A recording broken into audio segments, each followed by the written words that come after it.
Assalamualaikum warahmatullahi wabarakatuh. Perkenalkan, nama saya Ahmad Gautsan dari PJKR 5E. Ini saya akan menjelaskan tentang manajemen sistem dan administrasi olahraga dengan dosen pengampu Bapak Abdul Salam. Yang pertama, manajemen. Apakah manajemen itu? Saya akan menjelaskan menurut Duff dan Mercy pada tahun 1998. Jadi manajemen sebagai proses pencapaian dari target organisasi secara efektif dan efisien melalui perencanaan, pengorganisasian, kepemimpinan, dan pengontrolan sumber daya organisasi. Istilah manajemen didapat dari kata bahasa Perancis yaitu manager yang berarti digunakan dengan hati-hati.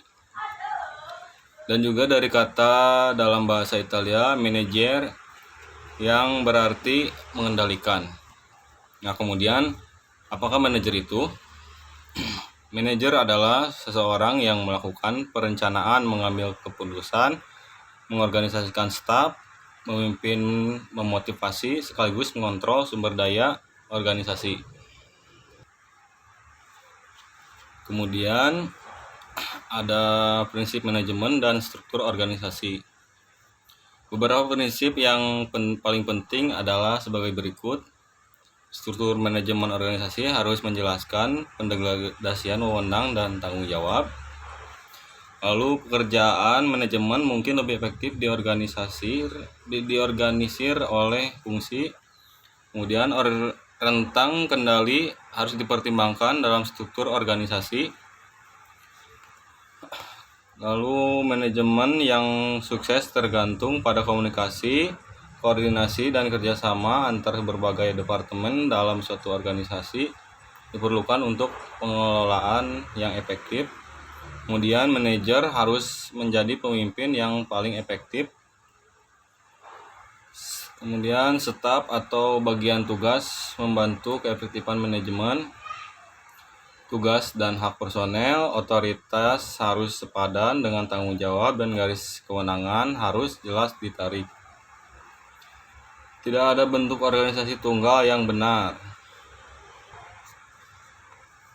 Kemudian selanjutnya ada administrasi olahraga. Kata administrasi berasal dari bahasa Belanda yaitu administrasi, yang artinya segala kegiatan yang meliputi tulis-menulis, ketik-mengetik, komputerisasi, surat-menyurat, atau korespondensi, kearsipan, agenda. Kata administrasi lainnya berasal dari bahasa Yunani yaitu administrat, yang artinya pada, ministrat, melayani. Maka kata administrasi berarti memberikan pelayanan. Dari dua pengertian di atas, secara umum dapat diartikan bahwa administrasi mempunyai pengertian pelayanan kegiatan tata usaha kantor atau pelayanan pengetikan komputer, pelayanan surat menyurat, dan lain sebagainya. Dan pengertian administrasi yang pertama adalah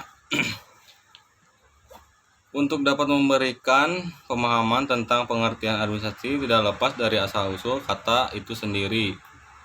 Sebagaimana bahasan sebelumnya, yakni kegiatan tata usaha kantor dan melayani. Menurut Profesor Prajudi Atmosudirjo, Lembaga Administrasi Negara, membedakan administrasi dalam dua pengertian, yaitu administrasi dalam pengertian sempit dan dalam pengertian luas.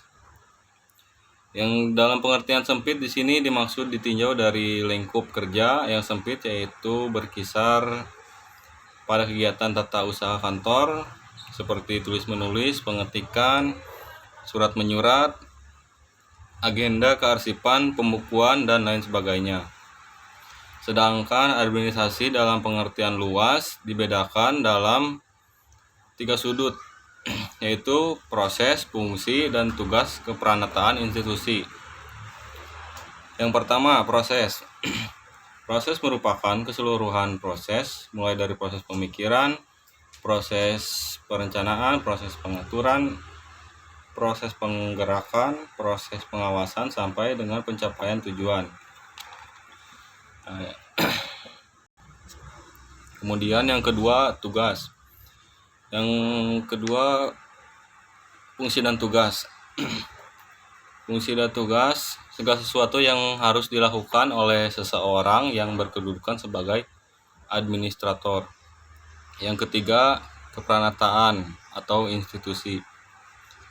Keperanaan atau institusi adalah melihat kegiatan dalam suatu lembaga melakukan aktivitas tertentu, misalnya lembaga perbankan, maka akan ada orang-orang yang melakukan kegiatan perbankan dalam lembaga itu.